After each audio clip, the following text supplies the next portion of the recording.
America Israel ने मांगी है, इस बार ईरान ने नहीं मांगी। ईरान ने अमेरिका के वो वाले फाइटर जेट्स गिरा लिए जो रडार डिटेक्ट नहीं कर। प्रॉब्लम ये है कि ट्रम्प बाज नहीं आ रहा। अमेरिका और इसराइल दुनिया की दो बड़ी मिलिट्री पावर हैं। ये दोनों मिलके भी ईरान को डिफीट नहीं कर सके। जो कंट्री न्यूक्लियर पावर नहीं है ना, उसका फ्यूचर कोई नहीं। अब हमारा रोल एज ए मीडिएटर के तौर पे, यानी अब हम लीडर बन गए हैं। अस्सलाम वालेकुम एवरीवन। आज हमारे साथ जावेद महमूद साहब मौजूद हैं जो जंग की लेटेस्ट सूरत हाल पर हमारे साथ गुफ्तगू करने जा रहे हैं। कहाँ को जाएंगे ये डायलॉग्स जो कि बज़ाहिर ख़त्म हो गए हैं, क्या वाकई ख़त्म हो गए हैं, नाकामी हो चुकी है या आगे बात चल सकती है? सर कैसे हैं आप? जी, अल्लाह का शुक्र है। बहुत शुक्रिया आपने दोबारा बुलाया। सर किस तरह देख रहे हैं, क्योंकि अब चाइना ने भी जंप इन कर दिया है सारे सिनेरियो को, जंग के को आप किस तरह देख रहे हैं? देखिए, इसमें शुरू इस तरह से हुआ था कि 28 फरवरी को अमेरिका ने और इज़राइल ने मिलके ईरान पे अटैक किया था जी। और मार्च पूरा गुज़र गया। हम्म। 1 महीना मसलसल दोनों तरफ से गोलाबारी चलती रही, लेकिन वो रिज़ल्ट नहीं अमेरिकन या जो इज़राइली जो सोच के बैठे थे हम्म। वैसा नहीं हुआ। उन्हें लगा कि हम बस हमला करेंगे और 2 दिनों हाँ। में हमारी जो है वो एक तरह से जीत हो जी, जाए। जी। जैसे वेनेज़ुएला में किया तो 2 दिन में वाइंड अप हो गए। यहाँ जब वो 3 हफ्तों से एक्सपेंड किया ना, तब उनको प्रॉब्लम शुरू हो गई अमेरिकन की और इज़राइल की। जो इज़राइल का डिफेंस सिस्टम था वो कोलैप्स हो गया था और ईरान के जितने भी मिसाइल थे वो सारे टारगेट पे लग रहे थे। ठीक है। उससे भी जो बड़ी डेवलपमेंट हुई वो ये थी कि ईरान ने अमेरिका के वो वाले फाइटर जेट्स गिरा लिए जो रडार डिटेक्ट हुँ, नहीं करता। ठीक है, और वो जिसमें सब कह रहे थे कि ये चाइना की हेल्प से ही मुमकिन हो सका। और वो था F-13 5 हुँ, और F-15। हुँ, जब वो वाले गिरना शुरू हुए तो फिर वो ट्रम्प के पास जो था ना, उसने यही फिर ऑप्शन लिया कि अब हम एक्सपोज हो गए हैं। हुँ, वार 1 महीने से आगे जा चुकी है यस। और इससे हमें कोई चांस, जीतने का कोई चांस नहीं मिल रहा। दूसरा ये था कि इंटरनेशनल लॉबी ने बहुत ट्रम्प को भी कंडेम भी किया, मजम्मत भी की हुँ, और उन्होंने भी कहा कि ये बंद करो। अमेरिका के अपने अंदर से भी बहुत मुखालफत थी, हाँ, अवाम की भी बहुत मुखालफत थी, हज़ारों की अपोज़िशन की मुखालफत बहुत ज़्यादा थी। हज़ारों की तादाद में वहाँ पे मुज़ाहरे हुए। हुँ, उसकी वजह ये थी कि जंग शुरू होने से पहले जो ऑयल था ना, उसकी प्राइस थी $65 ए बैरल जी। और ये जंग शुरू होते ही वो $100 भी क्रॉस कर गई। हुँ, एक इसका मतलब ये है कि जो भी कोई ऑयल कंज़्यूम कर रहा है या गैस कंज़्यूम कर रहा है, उसको 100% एक्स्ट्रा कॉस्ट देना पड़ रही है अभी हुँ, तक भी। यस। तो वो इस तरह से ये किया कि जब उन्होंने देखा कि हमारे जो टारगेट थे वो पूरे नहीं हो रहे, फिर उन्होंने पाकिस्तान को इन्वॉल्व किया हुँ, कि भी किसी तरीके से हमारी जान छुड़ाओ, सीज़ फायर कराओ। अब वो सीज़ फायर तो हो गई, यस। मुज़ाकरात के लिए वो आए, लेकिन वो किसी भी तरह से सीरियस नहीं लग रहे थे। इधर मुज़ाकरात का प्रोसेस चल रहा है, उधर ट्रम्प धमकियाँ दे रहा है हर रोज़। हुँ, हुँ, कभी कोई धमकी दे रहा है, कभी कोई धमकी। इसका ये मतलब था कि उनका हदफ उसमें एग्रीमेंट नहीं था, फर्दर जो भी है ना, सीज़ फायर के बाद जो पीस एग्रीमेंट वो था ही नहीं। ठीक है। उन्होंने ऐसे ही उसको छोड़ना था। अब ना वो हमला करने की हिम्मत कर पा रहे हैं, ना वो, और साथ में ये भी कह रहे हैं कि हम सीज़ फायर को जो है उसको फॉलो करेंगे। ठीक है। ठीक है ना? अब उनकी वो नज़र आ गई, वो कैपेसिटी अब नहीं है कि वो डायरेक्ट ईरान पे अटैक करें। हुँ, अब वो आ गए हुर्मुज़ पे। जी। आज से उन्होंने वो नेवल ब्लॉकेड किया, हुँ, लेकिन उसका रिएक्शन ये हुआ कि वो भी बैकफायर कर गया। आज चाइना ने एंट्री कर दी है। हुँ, चाइना ने ट्वीट भी किया है और मैसेज भी किया है कि ईरान के साथ हमारे एनर्जी एग्रीमेंट्स हैं, हुँ, हमने वो ऑनर करने हैं ठीक है। और ये सॉवरन एग्रीमेंट्स हैं, हम उससे हटेंगे नहीं हुँ, और ये है कि आप अपनी लिमिट्स में रहो। हुँ, ठीक है। फिर आज उनका पहला शिप जो है वो गुजरा है नेवल ब्लॉकेड के बावजूद। हुँ, चाइना का शिप गुजरा है और साथ में उनके जो अ, थे अपना वारशिप थे, उन्होंने भी एस्कॉर्ट किया। ठीक है। इससे पहले चाइना के सदर ने उनको एक तो रिक्वेस्ट भी की है, साथ में वार्निंग भी दी है हुँ, कि भी 5 पॉइंट का उन्होंने एजेंडा भी फ्लोट किया है कि भी ये हुर्मुज़ वाला जो है ना, इसको बजाय लड़ाई के इसको डायलॉग सॉर्ट से आउट करते हैं। करें। तो वो चाइना की एंट्री से ये हुआ कि ट्रम्प के जो सर्कल हैं उनको और मायूसी हो गई, ठीक है ना। अब वो जहाज़ गुजर गया, ये कुछ नहीं कर सके। ठीक है। अब अगर वो छेड़छाड़ करते तो फिर ये था कि वो तो ईरान को नहीं संभाल सके, चाइना तो फिर बहुत बड़ी पावर है। यस। और अमेरिका चाहता भी शायद, एक तरफ से ये कंट्रोवर्सी भी है कि अमेरिका की एक इंटेंशन ये है कि चाइना खुल के सामने आ जाए, जो वो पीछे से हेल्प कर रहा है मुख्तलिफ ममालिक की अमेरिका के खिलाफ, वो खुलकर सामने आ जाए। आपका इस बारे में क्या राय है? इसमें उनकी जो स्टडीज़ हैं अमेरिका की थिंक टैंक की, वो स्टडीज़ ये हैं कि चाइना से ये जंग अमेरिका जीत नहीं सकता। ठीक है। वो इस तरह से नहीं जीत सकता कि चाइना के कैंप में रशिया भी है। हुँ। चाइना और रशिया अगर मिल जाते हैं तो ये न्यूक्लियर पावर है। मैं आपको बताता हूँ किस तरह से ये इनका है। इस वक़्त जो न्यूक्लियर वेपन्स हैं ना, वो दुनिया में सबसे ज़्यादा रशिया के पास हैं, ठीक है। Number of hmm. वेपन। उसके बाद अमेरिका है, अमेरिका के बाद फिर ये चाइना है। राइट। उसके बाद बाकी कंट्रीज़ आते हैं, फ्रांस है, पाकिस्तान है, इंडिया हुँ। है और यूके भी है। तो जब उन्होंने कैलकुलेट किया ना कि अगर हम डायरेक्ट चाइना से करें तो उसका क्या रिजल्ट होगा, तो वो उन्होंने कैलक असेसमेंट यही की हुँ। कि अमेरिका चाइना से नहीं लड़ सकता। राइट। उसकी वजह ये है कि चाइना का नॉर्थ कोरिया के साथ हुँ। एग्रीमेंट है और वो भी न्यूक्लियर पावर है और बिल्कुल अमेरिका के सर पे बैठा हुआ है। सही।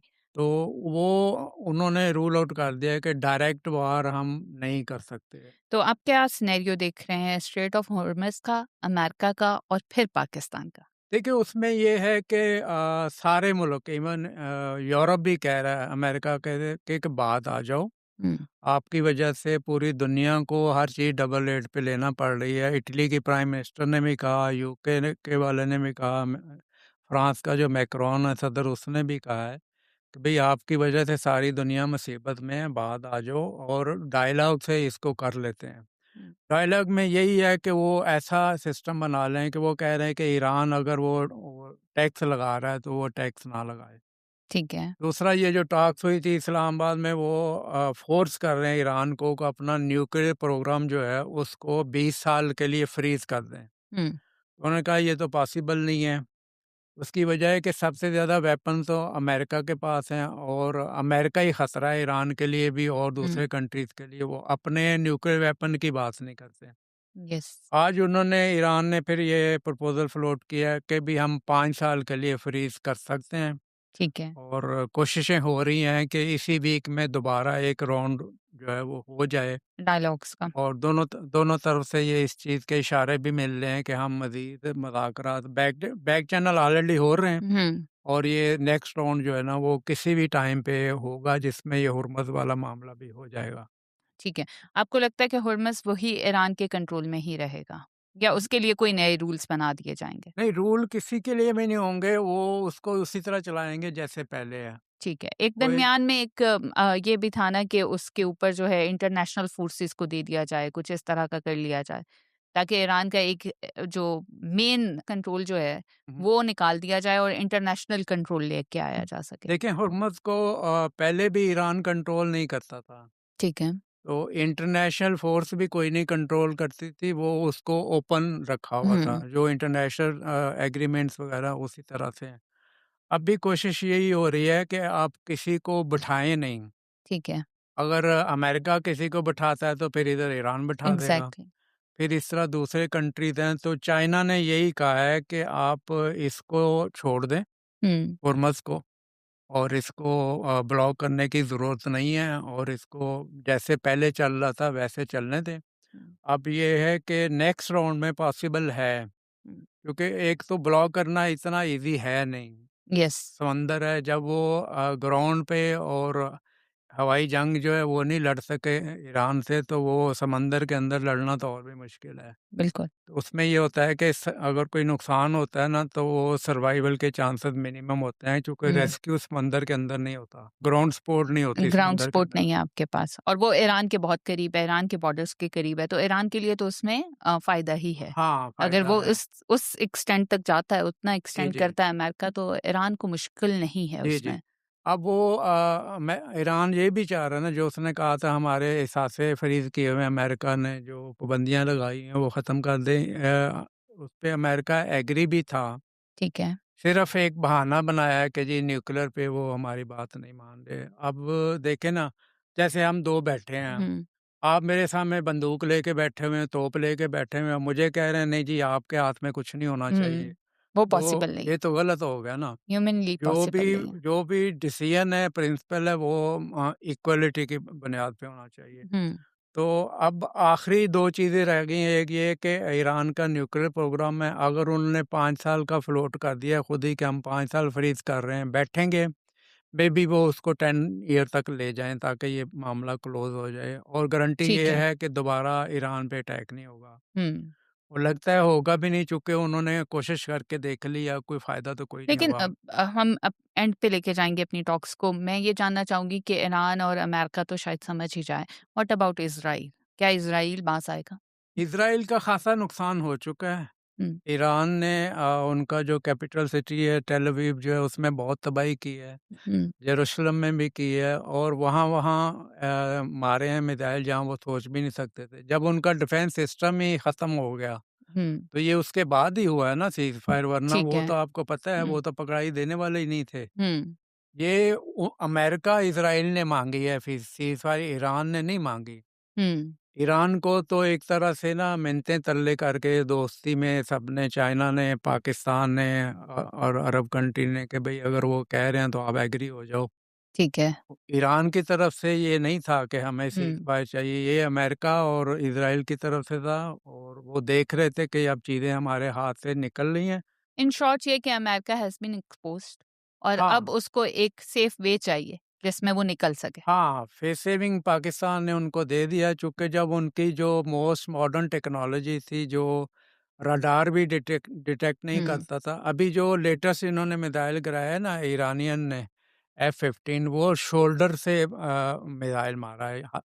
ये बहुत ही यूनिक, ठीक है, मतलब ये इसमें ये है कि हर बंदा शोल्डर पे वो मिसाइल लेके फिर रहा होगा, जहाँ भी कोई नज़र आएगा ठा मार दिया।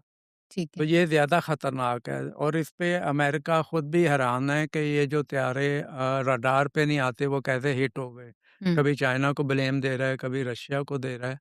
लेकिन ठीक है। असल चीज़ ये है कि दोनों मिल के, अमेरिका और इज़राइल, ये दुनिया की 2 बड़ी मिलिट्री पावर हैं। हुँ, और वो एक्सपोज़ हो गई। हाँ, वो एक्सपोज़ हो गई कि वो ईरान को मिलके भी शिकस्त नहीं दे। Again it's a great win for Iran. हाँ, ये यानी ये अब एस्टेब्लिश हो गया कि ये दोनों मिलके भी ईरान को डिफीट नहीं कर सके। ठीक और है। अगर ईरान को कहीं से सपोर्ट मिल गई, हुँ, चाइना से या रशिया से मिल गई, तो ईरान तो इनका सत्यानाश कर देगा दोनों का। प्रॉब्लम ये है कि ट्रम्प बाज नहीं आ रहा।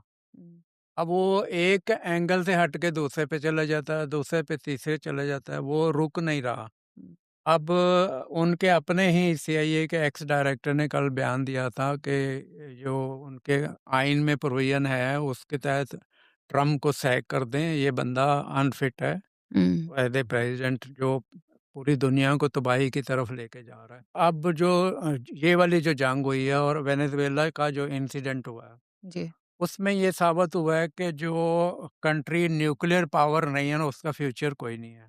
ठीक है। ये सारे हुँ, अटैक वही कंट्रीज हो रहे हैं जिनके पास न्यूक्लियर नहीं है। हुँ, तो अरब कंट्रीज को अब सोचना चाहिए कि पैसा दुनिया में सबसे ज़्यादा उनके पास है, इज़्ज़त अब वो नहीं रही जो पहले होती थी। हुँ। अब ये जो जंग अब वो शुरू हुई, उस तरह इन्वेस्टमेंट्स भी नहीं जाएँगी, उनकी इकोनॉमी तो बहुत लंबे अरसे के लिए तबाह हो गई है। हाँ, तो मेरा ख़्याल है कि जो अरब कंट्रीज़ हैं उस जिसमें ख़ासकर सऊदी अरब है, उसको न्यूक्लियर वेपन करने चाहिए, लेने चाहिए, वरना ये बार-बार हर 2 साल बाद जो भी आएगा, कभी कोई मिसाइल मार देगा, कभी कोई ड्रोन मार हुँ, देगा। ये सर्वाइवल फ्यूचर में जाके सिर्फ़ न्यूक्लियर पावर्स का है। अगर पाकिस्तान का भी आपने देख लिया, एग्ज़ैक्टली। इस पे भी 2-3 अटेम्प्ट हो चुकी हैं, जब उन्होंने देखा कि नहीं ये हमारे बस की बात नहीं, इंडिया, इसराइल, वो पीछे हट गए, और अब हमारा रोल एज़ ए मीडिएटर के तौर पे पूरी दुनिया में इमर्ज हुआ है। यानी अब हम लीडर बन गए हैं हुँ, दुनिया में। अल्हम्दुलिल्लाह। इस वजह से कि हम न्यूक्लियर पावर हैं, न्यूक्लियर पावर नहीं होते तो हमारा शायद ईरान से भी बुरा हाल होता।